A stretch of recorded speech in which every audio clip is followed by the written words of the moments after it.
Huh. An episode where Twilight mourns the loss of her old house. That sounds like a good premise for an episode, but why does it sound familiar? Where did I hear something like that? Wait a minute!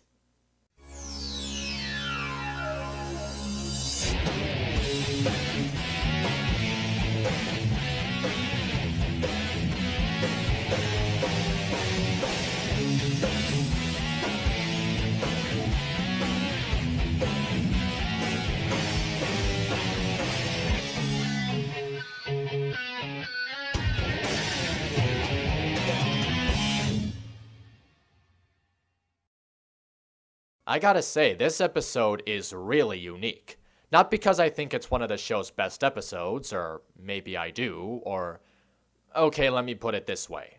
Have you ever had one of those moments in storytelling where one scene, no matter how long it is, can completely change your perspective on its quality, make you realize how special and unique— No, not like that! Let's just start from the beginning.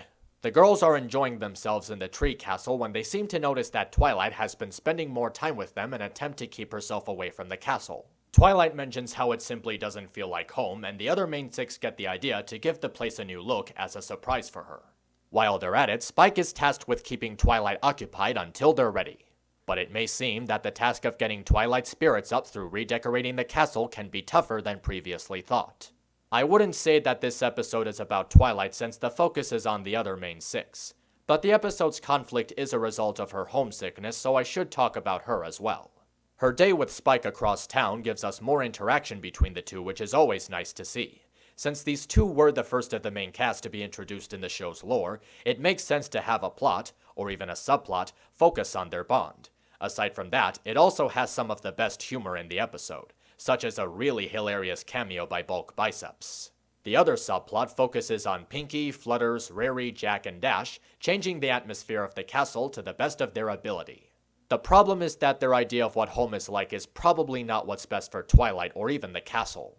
This results in disagreements between the girls as well as some enjoyably chaotic antics. I will say that one of my favorite things about the episode is the interactions between the characters. Seeing their personalities and different interests in conflict in a lighthearted situation like this is a pretty amusing thing to see. Even the dialogue that felt a little forced in the cutie map is a lot more fitting in this scenario. This place feels cozier than hot cider on a rainy day. There's gonna be cider? Let's decorate! The conflict is actually pretty interesting.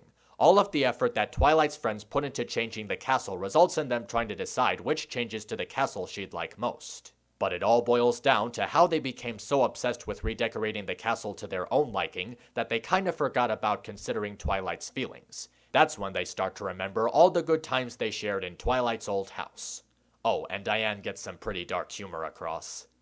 Remember the time it got blown up to smithereens? Wait, no, that was the worst.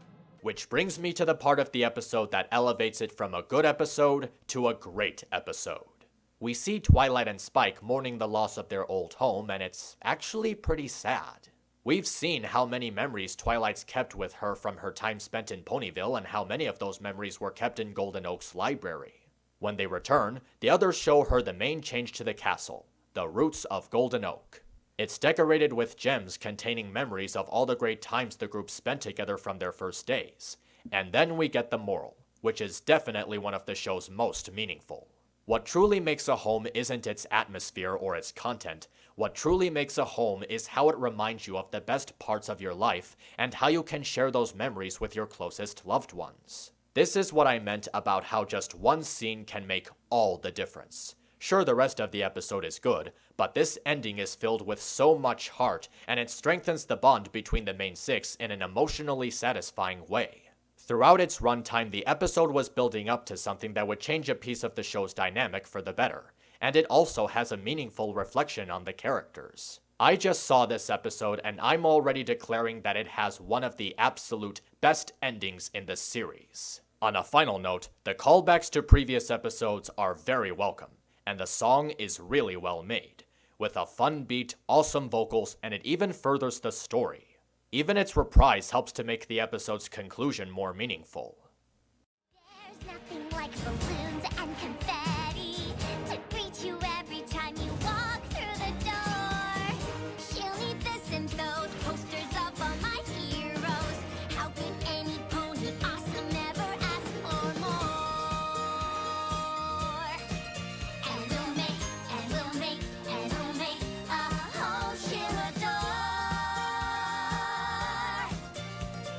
Castle Sweet Castle is a fun-filled episode with an extraordinary satisfying conclusion.